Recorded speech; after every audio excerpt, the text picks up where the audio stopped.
ഈ പാനൂരെ സ്ഫോടനം നടന്ന ഘട്ടത്തിൽ തന്നെ വളരെ കൃത്യമായും ഞങ്ങളുടെ നിലപാട് വ്യക്തമാക്കിയതാണ്. ആ സംഭവത്തിൽ ഡിവൈഎഫ്ഐ സംഘടനക്ക് യാതൊരു ഉത്തരവാദിത്വവുമില്ല, ഞങ്ങൾക്കൊരു പങ്കുമില്ല. ഇപ്പോൾ നിങ്ങൾ പറയുന്ന വാർത്തകളിൽ ഡിവൈഎഫ്ഐയുടെ ചില പ്രാദേശിക പ്രവർത്തകരുടെ പേരുകൾ പരാമർശിക്കുന്നുണ്ട്. ഞങ്ങളവിടെ അന്വേഷിച്ചപ്പോൾ ആ പേര് പരാമർശിക്കപ്പെട്ട ആളുകൾ ആ സംഭവം നടന്ന സമയത്ത് അവിടെ എത്തപ്പെട്ട ആളുകളാണ്. സ്വാഭാവികമായും നമ്മുടെ നാട്ടിലങ്ങനെ സംഭവങ്ങൾ നടന്നാൽ ആളുകൾ ഓടിക്കൂടും. അപ്പം അങ്ങനെ സംഭവം അറിഞ്ഞ് ഓടിക്കൂടിയിട്ടുള്ള ആളുകൾ ആ കൂട്ടത്തിൽ ഡിവൈഎഫ്ഐയുടെ ആളുകളും ഉണ്ടായി എന്നാണിപ്പോൾ മനസ്സിലാക്കുന്നത്. ഡിവൈഎഫ്ഐ ഇത്തരം കാര്യങ്ങളെ ഒരു കാരണവശാലും അംഗീകരിക്കുന്ന സംഘടനയല്ല. ഇനിയിപ്പോൾ ഈ ബോംബുണ്ടാക്കിയ സംഘവുമായി ഉത്തരവാദിത്തപ്പെട്ട ഡിവൈഎഫ്ഐയുടെ ആ പ്രദേശത്തെ ആർക്കെങ്കിലും ബന്ധമുണ്ടെങ്കിൽ ശക്തമായ നിലപാട് സ്വീകരിക്കാൻ ഞങ്ങൾക്കൊരു മടിയുമില്ല. ഇന്നലകളിലും ഞങ്ങൾ ആ നിലപാട് തന്നെയാണ് സ്വീകരിച്ചത്. അതുകൊണ്ട് ഇപ്പോൾ ഞങ്ങളെ മനസ്സിലാക്കിയിട്ടുള്ള വിവരം, അവിടെ അങ്ങനൊരു സംഭവം നടന്നപ്പോൾ ധാരാളം ആളുകൾ അവിടെ എത്തി. ആ കൂട്ടത്തിൽ ഡിവൈഎഫ്ഐയുടെ ആ പ്രദേശത്തെ പ്രാദേശികമായ ചില നേതൃനിലയിൽപ്പെട്ട ആളുകളും എത്തിയിട്ടുണ്ട്. അങ്ങനെയാണ് ഈ കേസ് വന്നിട്ടുണ്ടാവും എന്നാണ് മനസ്സിലാക്കുന്നത്. കൂടിക്കൂടിയവർക്കെതിരെ പോലീസ് കേസെടുത്തിരിക്കുന്നത്, രജിസ്റ്റർ ചെയ്തിരിക്കുന്നത് ബോംബ് നിർമ്മാണത്തിനാണ്. അപ്പോൾ അങ്ങനെയാണ് പോലീസിന് വീഴ്ച സംഭവിച്ചത്? അല്ല, പോലീസ് അന്വേഷണം നടത്തുകയാണ്. ആ സംബന്ധിച്ച് കൂടുതൽ വിവരങ്ങൾ പുറത്തു വരേണ്ടതുണ്ട്. ഇപ്പോൾ പ്രാഥമികമായി ഞങ്ങൾ അന്വേഷിച്ചപ്പോൾ ഞങ്ങൾക്ക് മനസ്സിലാക്കാൻ പറ്റിയ കാര്യത്തെ അടിസ്ഥാനപ്പെടുത്തിയാണ് പറയുന്നത്. ഇനിയിപ്പോൾ അവർക്കതിനകത്ത് പങ്കുണ്ടെങ്കിൽ അതിനെയൊന്നും ഒരു കാരണവശാലും അംഗീകരിക്കുന്ന നിലപാട് ഡിവൈഎഫ്ഐ സ്വീകരിക്കില്ല. പിന്നെ ആ കേസിൽ പെട്ട ആളുകൾ, ഇപ്പോൾ മരണമടഞ്ഞ ആൾ ഉൾപ്പെടെ ആ പ്രദേശത്തെ ഇടതുപക്ഷത്തിൻ്റെ ഡിവൈഎഫ്ഐയുടെ ആളുകളുമായി നിരന്തരം സംഘർഷത്തിൽ ഏർപ്പെട്ടവരാണ്.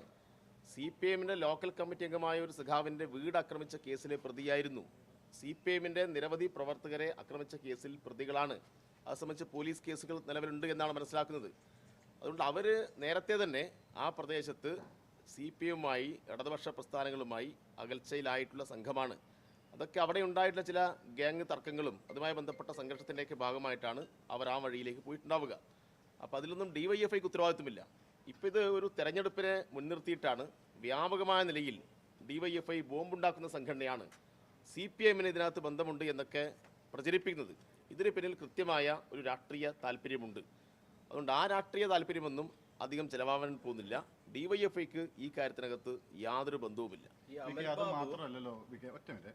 ഇതാ Sayooj DYFI Kadungampoyil unit 1 secretary, Amal Babu Meethale Kunnothuparamba unit secretary, ഷിജാലാണ് മുഖ്യ സൂത്രധാരൻ എന്ന് പറയുന്നു, അയാൾ കുന്നോത്തുപറമ്പ് യൂണിറ്റ് സെക്രട്ടറി, പരിക്കേറ്റ അശ്വന്ത് ഡിവൈഎഫ്ഐ ഭാരവാഹി, ഇവരൊക്കെ അവിടെ ഓടിക്കൂടിയവരാണെന്നാണോ ഡിവൈഎഫ്ഐ പറയുന്നത്?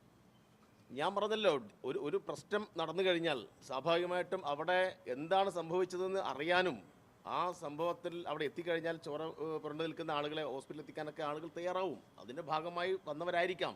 ഇനി അങ്ങനെയല്ല, ഈ സംഭവത്തിൽ ആ പ്രദേശത്ത് ഏതെങ്കിലും ഡിവൈഎഫ്ഐയുടെ ആർക്കെങ്കിലും ഉത്തരവാദിത്വമുണ്ടെങ്കിൽ, ആരെങ്കിലും പങ്കാളിയാണ് എന്ന് കൂടുതൽ തെളിവുമായി ഞങ്ങൾക്ക് ബോധ്യപ്പെട്ടു കഴിഞ്ഞാൽ നടപടിയെടുക്കാൻ ഞങ്ങൾക്കൊരു മടിയുമില്ല. അതാണ് ഞങ്ങൾ പറഞ്ഞത്.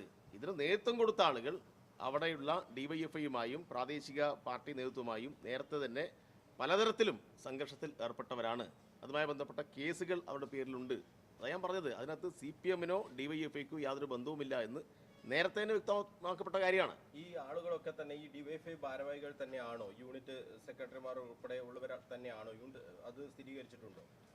ഏതാളുകൾ? ഈ അമൽ ബാബു കുന്നോത്തുപറമ്പ്, അതിനകത്ത് ഡിവൈഎഫ്ഐയുടെ പ്രാദേശിക ഭാരവാഹികളുണ്ട്. അത് ഈ നിങ്ങൾ പറഞ്ഞ എല്ലാ പേരും ഞാൻ പരിശോധിച്ചിട്ടില്ല. 1-2 പേരുകൾ അവിടെ ഈ സംഘർഷം ഈ പ്രശ്നം നടന്ന ഉടൻ തന്നെ അവിടെ എത്തിയ ആളുകളിൽ ഭാരവാഹികളുണ്ട്. ഇല്ലാന്നും പറയുന്നില്ല. യൂണിറ്റ് ഭാരവാഹി തന്നെ, സെക്രട്ടറി തന്നെയാണ്. യൂണിറ്റ് ജോയിന്റ് സെക്രട്ടറി മറ്റുമാണ്.